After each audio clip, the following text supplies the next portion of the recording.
If you think about, say, Macs versus PCs, there's probably much better value in PCs, but people pay more for Macs because of how it kind of makes them feel. And in a sense, that's what a brand is. It's that bit that makes people want you and are happy to pay a little bit more for you, but also forgive you a little bit as well. That's essentially what a brand is. I always say the best example is a brand is a promise and a good brand is a promise kept.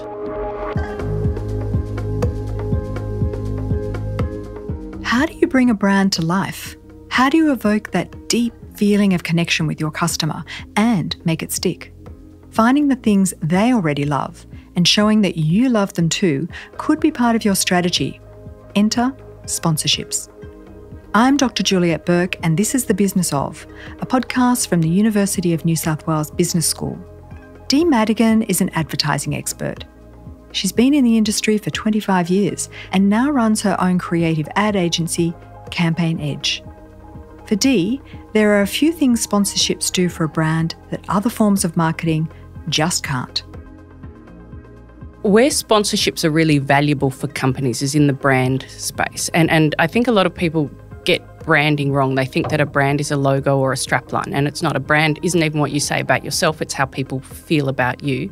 And we know how important particularly sport is in Australia. So if you can align your brand to something that people love, that's going to help your brand. And it's not like a short-term hit like you might get from an influencer where they've got, a hashtag to give people a cheaper deal. It's about the long-term feelings of it.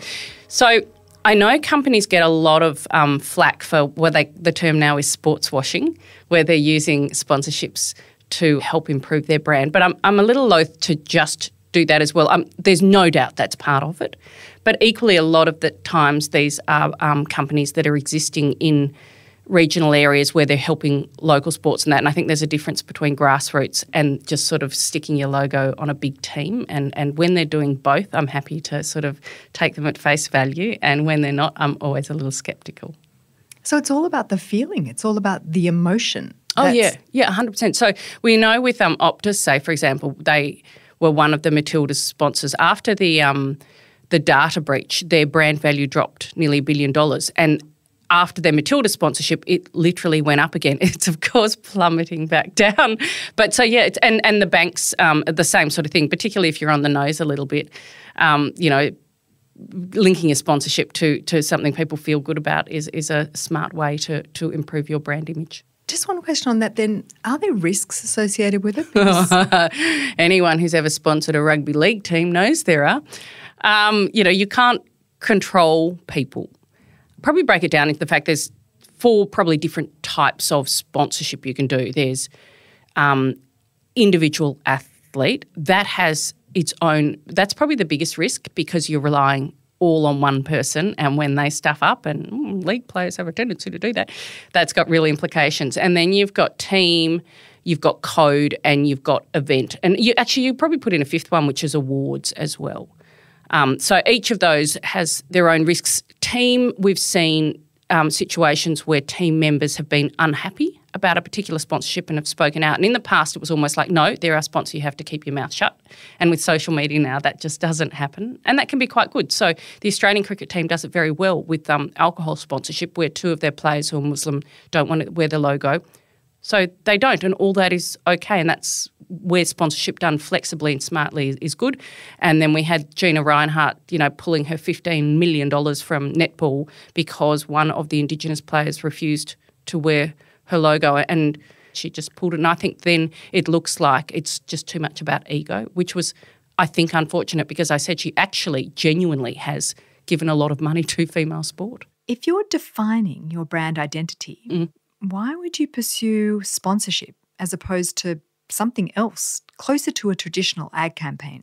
Where a standard ad campaign is you buy your 30-second spots.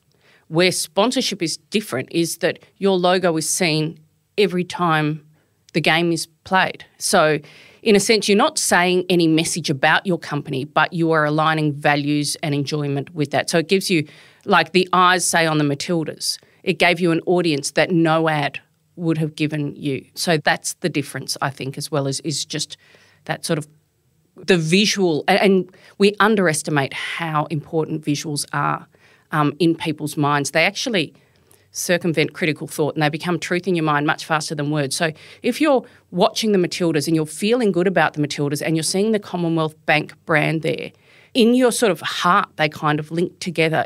That's why it works. Now, a number of times you've mentioned sport. And so I'm curious about that. Why are brands so obsessed with sport? Is that a particularly Australian thing or is that actually global? It is global, but in Australia particularly, we have a strong sport is just so much a part of who we are. But it's also televised. Like most other things aren't televised. So in a sense, it's getting your message out to the broadest amount of people, and it's the broadest target market. But if you're a particular kind of brand, like say you were a brand that was going after high-income individuals, you might look at sponsoring the ballet or the opera, and it would obviously cost you a lot less, but you'd be getting a lot less, you're only sort of going just for the people, the margin that matters, we call it, just the people who count for you. But for brands where they're going for like a really broad appeal, spreading it wide is probably a really smart way to get as many eyeballs onto your brand as possible. Well, I get the eyeballs. That makes a lot of sense. But the way the branding is done with those higher end, like you talked about Sydney Dance Company or the opera or whatever, I mean, I don't see them wearing logos on their leotards. Because the people that they're trying to attract would hate that. So it's actually understanding where they want the branding to be as well. So it's beautifully done on the programs instead. It's really about understanding what your target market likes. It's like with logos, right? The really, really high-end people will never wear something with a logo over it. It's just who they are because they're all money and they don't need to show off sort of thing. So it's just, again, it's just understanding who you're talking to before you start saying anything to them. As a brand, are there risks in sponsoring too much? So what I'm thinking about here is oversaturating the market with your brand. There is a danger in oversaturating because you don't want to be, the person for everyone, just as there's a danger for brands using someone else that other brands sponsor as well. You kind of want a little bit of an exclusivity relationship as well. And for the big brands, the more people you sponsor, the more risk you are taking. So you really want to pick wisely and just where the alignment is there, unless you are a brand, like Nike, where it is about selling your clothes as much, and then probably wider is better. What you're making me think is, how do brands at the beginning of that journey make that choice? Sometimes it's about looking at the zeitgeist, and I think with the CommBank it wasn't just the Matildas, it was women's cricket as well. So they really saw that there was a push to the broadcast stations to make sure that women's sport was getting enough airplay. So it was actually pretty smart to get in early then, because they knew regardless of how many people watched, at least it was going to be on broadcast. And it's one of those things like people say about women's sport, not as many people watch it. It's like, because you didn't broadcast it, it's a chicken and egg thing. So, yeah, they took a risk, but it wasn't too big a risk. I think they could sort of see where the world was going. And that's where it's smart. It's like the really good sponsors find the athletes at 12 and 13, and they pick them up for big 10-year deals and things like that. So they're always kind of, I guess it's about looking to the future. Are they even shaping the future? By actually doing the sponsorship, it sort of has a positive cycle around it, then people in the audience are wanting to see that brand.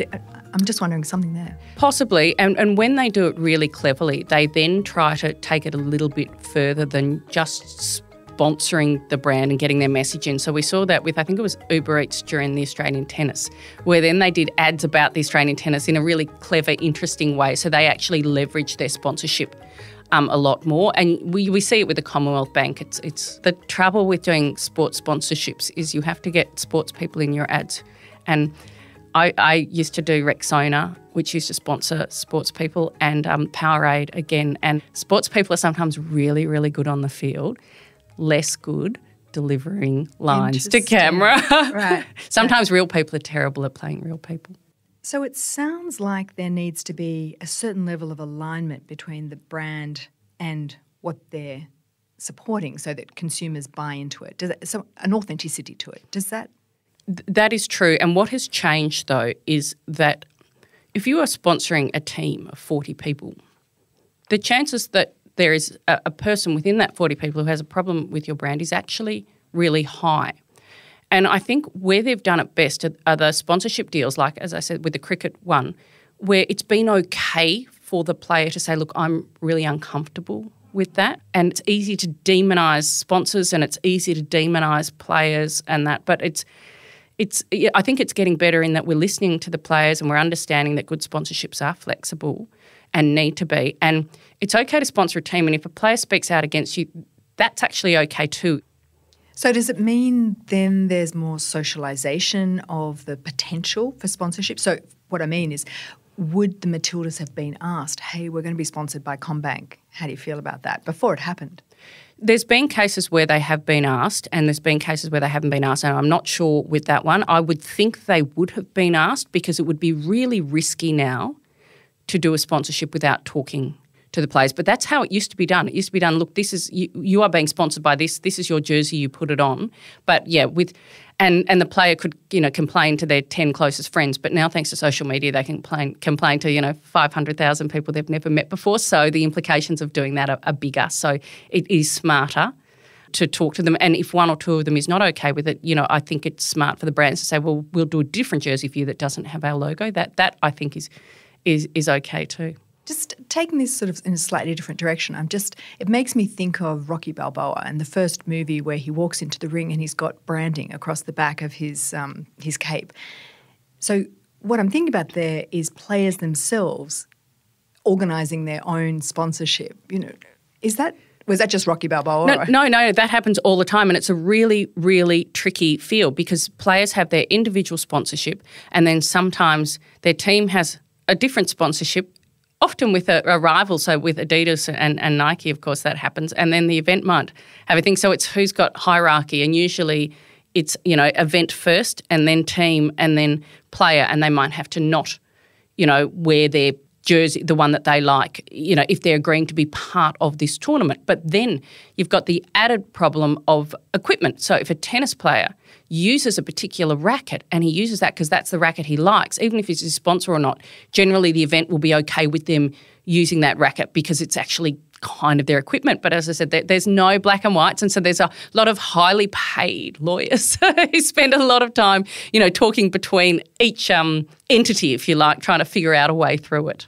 This is sounding far more complex than when we started this conversation. It is incredibly, incredibly complex because you are dealing with, people, and people are complex. So think about sponsorship in other areas now. We've talked a lot about sport, but what I'm thinking about, do the calculations and the payoffs change when you're sponsoring, say, a big music festival compared to the Matildas? Because it's a experiential, you'd say, rather. So you're not going to get the broadcast thing. But what you will do is if you're sponsoring it and people are getting emails about the festival, now you're still getting to people, but it's more, you're probably, if you're sponsoring a music festival, you're probably got a target audience of 15 to 40-year-olds, which is different to, say, a CommBank, which is probably going 10 to 60.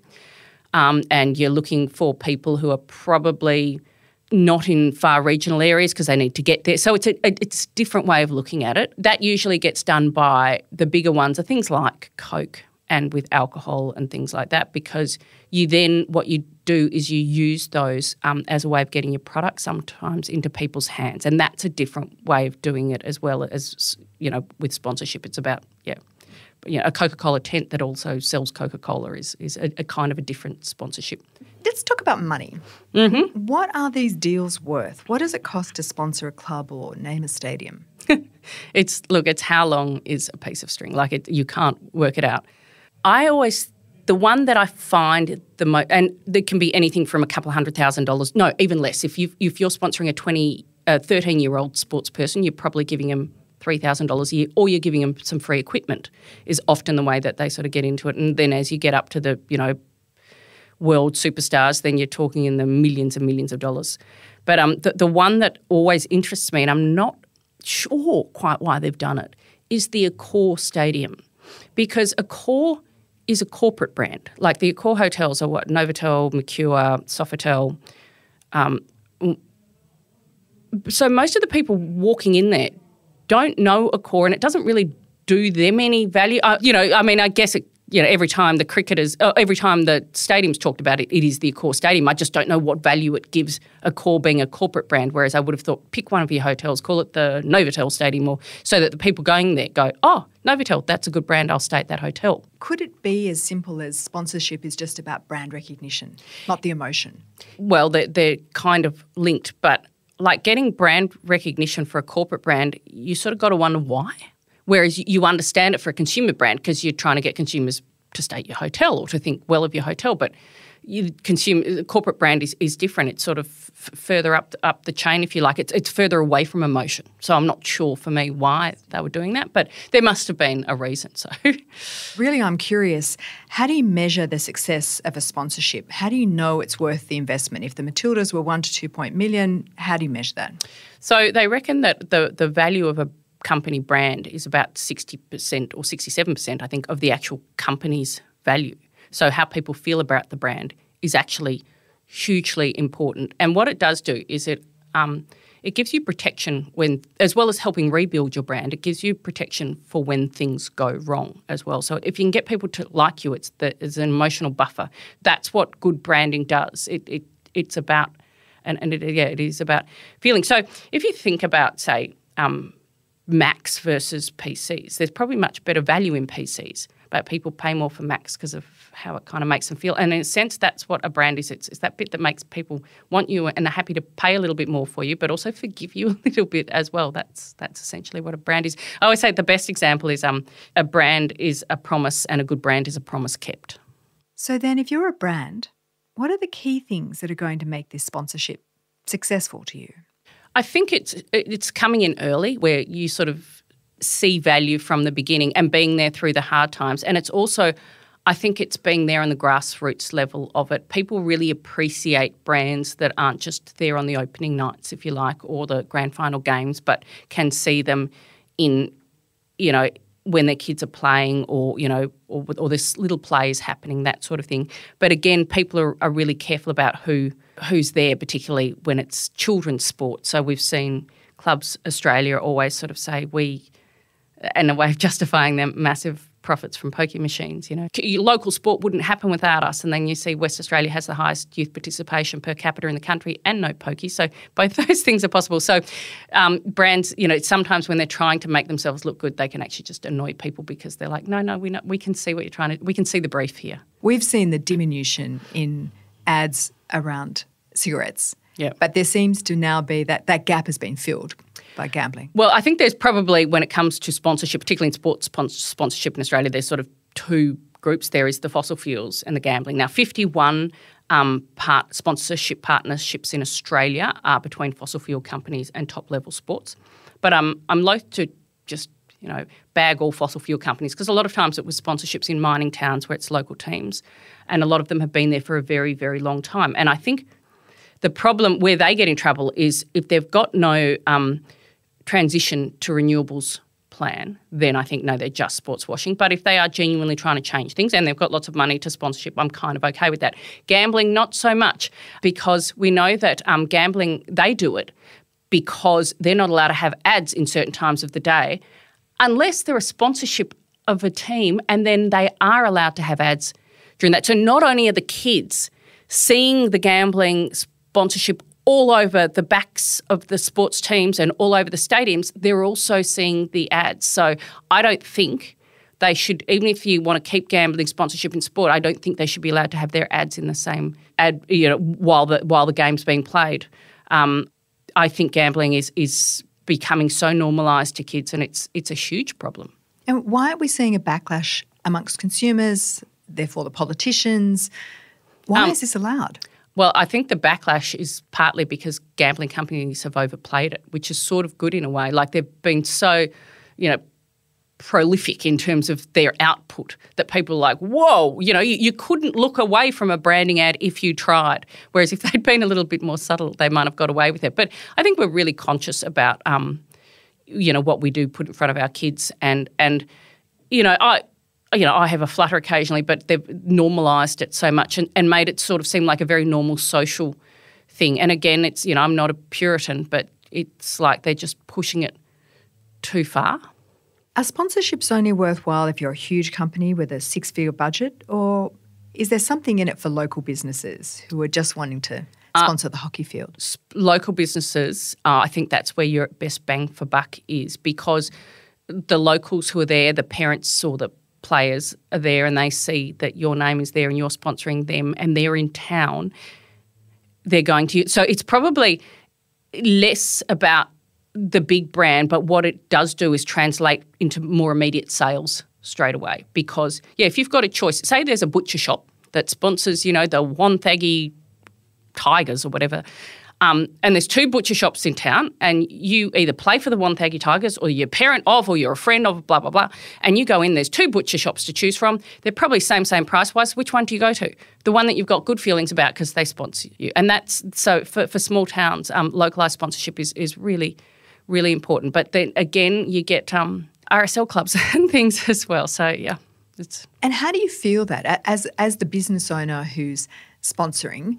How do you feel, I'm getting 10% more customers than the butcher shop next door? Is it over time I've got 10% since I've taken the sponsorship? I mean, how do you evaluate that feeling? This is one of the trickier things because it's not quantifiable like, say, an influencer sponsorship where they actually say to people, put in this code when you're buying. So it's not like that.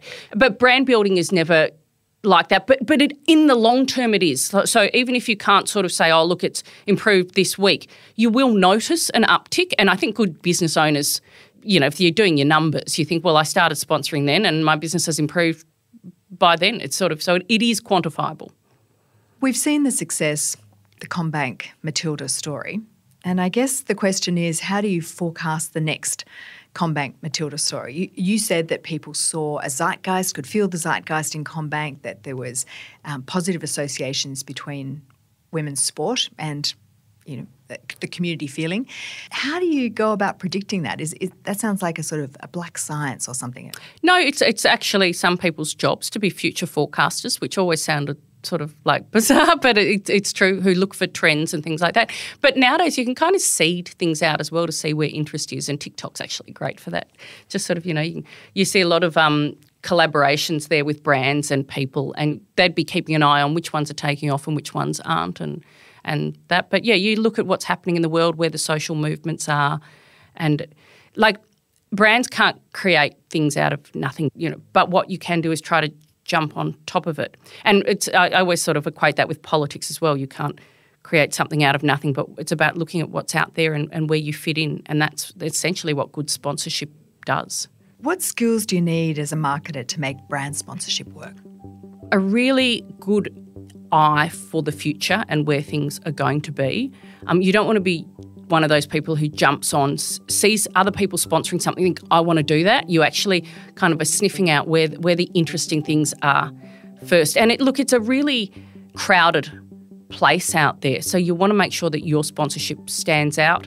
Even in things like jerseys, right? Fans' jerseys. Sponsors have got in trouble for having too much of themselves on there because people have really strong feelings about jerseys. So you need to think, okay, how can I sponsor this in a way that is going to be beneficial for me, and where are the dangers? Probably work out your dangers first. You don't want to be the rude guest.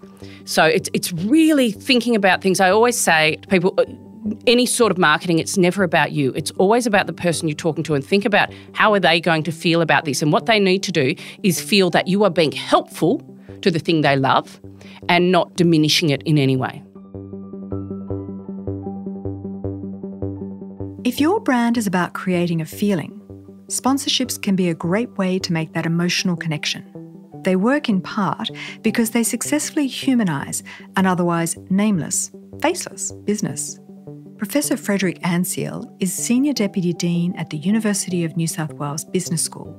He explains how brands can leverage a sense of personality and humanity to achieve that prized heart-to-heart with consumers.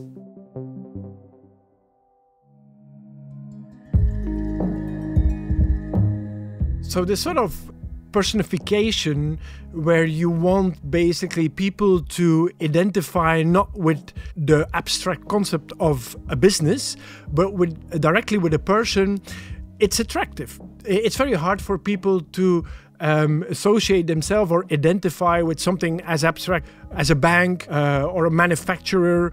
We don't have any sort of strong feelings with it. We do have strong feelings about a famous golf player, athlete, a successful soccer team, and we can identify with that.